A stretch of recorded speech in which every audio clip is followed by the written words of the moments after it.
Bring back rock.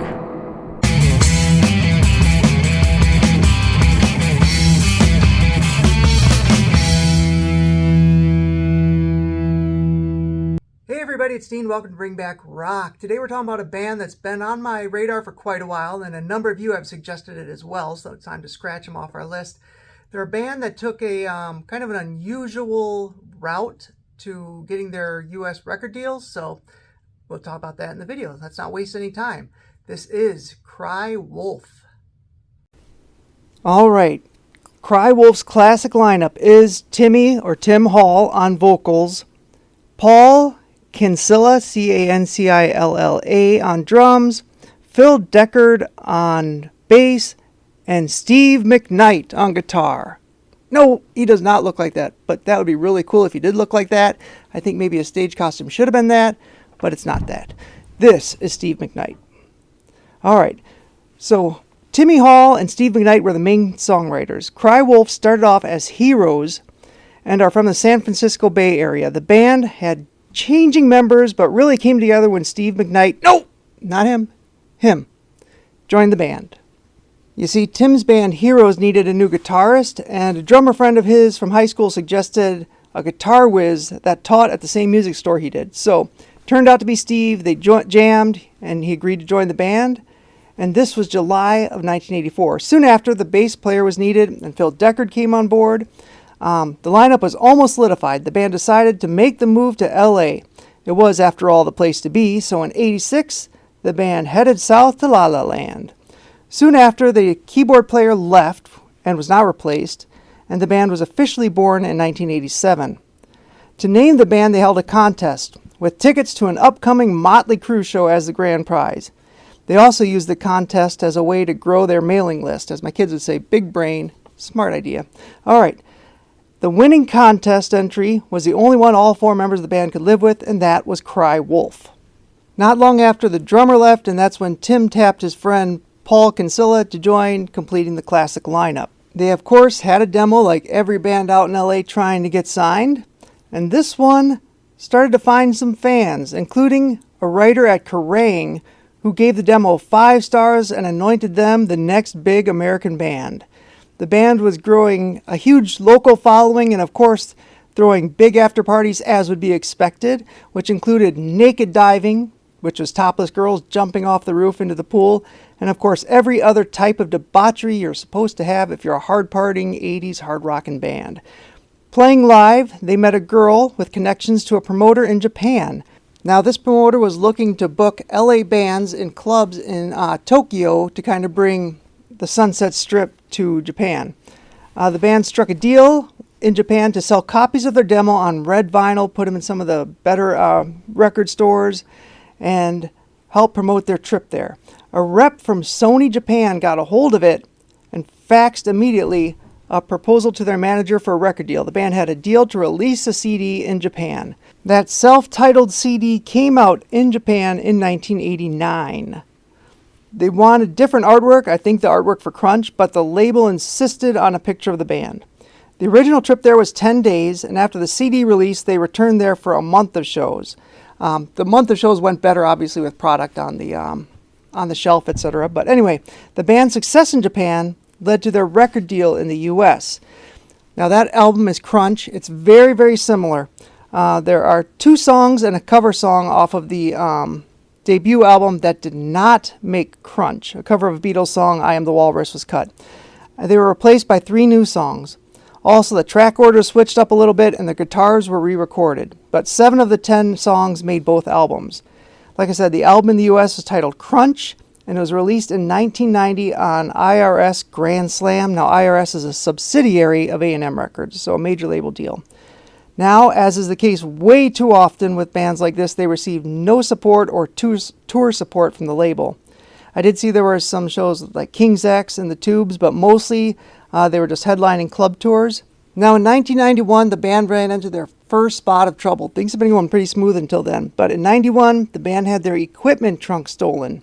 And Tim says this was really a test for the band. And their first real setback, well, it didn't go so well. Personality issues came bubbling up, anger, bitterness. The drummer was the first to leave. He was gone soon after management bailed on them, leaving them with a bad record deal that no other management wanted to touch. They carried on with a new drummer for a little while, but he soon left. They changed the name of the band to Shed, with a darker sound, more in line with the newer alternative and grunge sound that followed the 80s. But the chemistry and the magic was gone. In 2010, the band got back together with 3/4 of the band. They had a new drummer. But in 2010, they got back together and released the album called 2010. Now, the album 2010 doesn't have a whole lot in common with their sound from the 80s and 90s, just to warn you, but you can go check that out. In 2012, Tim decided to kind of focus on another band he was in called Fast Auto, and they got a new female singer named Susie Major. Now, she was with them for a couple of years, but she eventually left the band, and last I heard, Tim Hall was back in Crywolf. So that's a little bit about Crywolf. Here's some music samples, and I will catch up with you once more at the end of the video.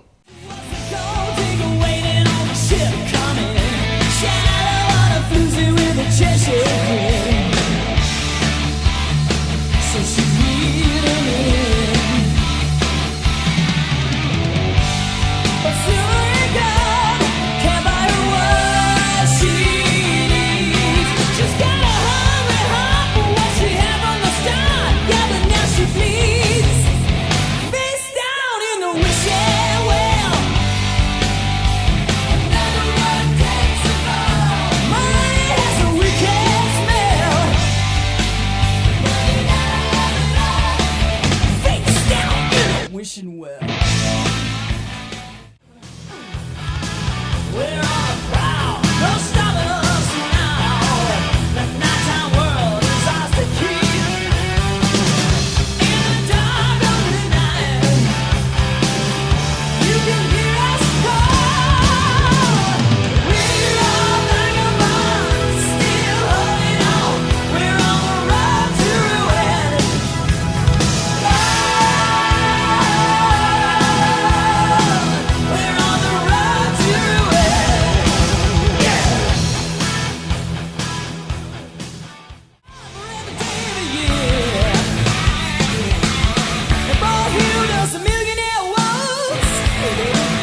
See my boss.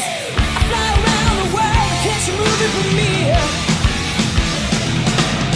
Ah, yes, I'll keep on dreaming on. Till then, I'm on top of the world with my red shoes on. Oh, I got nothing but this old song. Yeah, that's alright, baby, 'cause I'm on top of the world with my red shoes on. Do this. Motion picture star, Hollywood cruising in a Cadillac car, yeah. Your soul is weak, it's a long way down, falling off that peak. You're so pathetic that I make me sing. Hail Mary, I think I'm going under. Save me tonight. Bad monkeys laugh and no wonder. Help me to fight. Kick out the crutch. Kick out the crutch. I'm in the mirror. Try to make it to the light of day, but through it all there's something that I have to say. Don't you worry that it's tearing us in two. I couldn't make it if I didn't have you. Teardrop in your eye, baby, don't you cry. It's a long, hard road. I know that you're alone, but I'll be coming home. It's a long, hard road. A long, hard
All right, so that is a little bit on Crywolf. If you want to pick up the CDs, Crunch is available out there, but you're going to pay 25 to 50 bucks somewhere in there. Not real expensive, but not cheap anymore. If you want to pick up 2010, I've only seen like 1 or 2 copies for sale, and they're about 100 bucks, and the debut is also quite expensive. Luckily, the debut and Crunch you can find on YouTube. People have uploaded them there. And 2010 I found on Spotify, so if you just search albums 2010, you can find it on there. So that's where you can find them. All right, so I appreciate everybody watching, and I'll catch up with you on the next video. Thanks, guys.